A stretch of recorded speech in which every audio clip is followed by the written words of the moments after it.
Ahojte. V súvislosti s témou Kto si, ktorú rozoberám v skupine Mentálna dynamika, na ktorej bolo aj živé vysielanie, vás chcem nejako upozorniť na to, s čím sa stretávam pri odpovediach na otázku Kto si. A to je odpoveď Ja viem, kto som.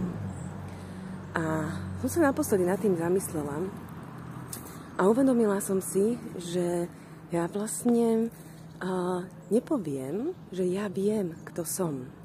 A prečo to nepoviem? Pretože ja síce sledujem u seba, alebo viem vymenovať vlastnosti, viem vymenovať zručnosti, viem vymenovať možno silné, slabé stránky tej nejakej charakteristiky toho, kto som, ale nejakým spôsobom si netrúfnem tvrdiť o sebe, že ja viem, kto som. Pretože zatiaľ neviem, či sa viem na seba 100% spoľahnúť. Zatiaľ neviem, či poznám a mám zvedomenú každú jednu reakciu na emóciu alebo na myšlienku, ktorá mi prebehne v hlave alebo v tele.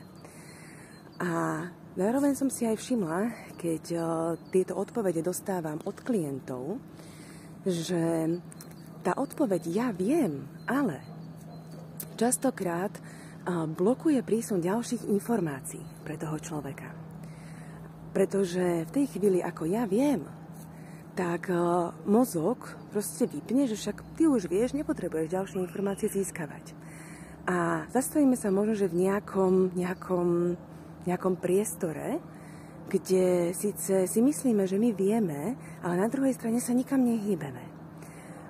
Lebo sa s tým stretávam častokrát aj v tom kontexte, čo ja teda vidím, že keď niečo navrhnem, tak odpoveď je ja viem, ale mne to nebude fungovať. Ja viem, ale toto nie je pre mňa.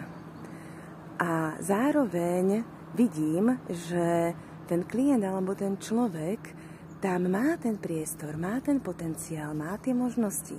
Samozrejme, každý má tú svoju cestu, kedy dokáže vidieť tieto možnosti. Ale skúste si možno, že vy na sebe odsledovať, kedy používate toto slovné spojenie ja viem ale. V akých oblastiach to je.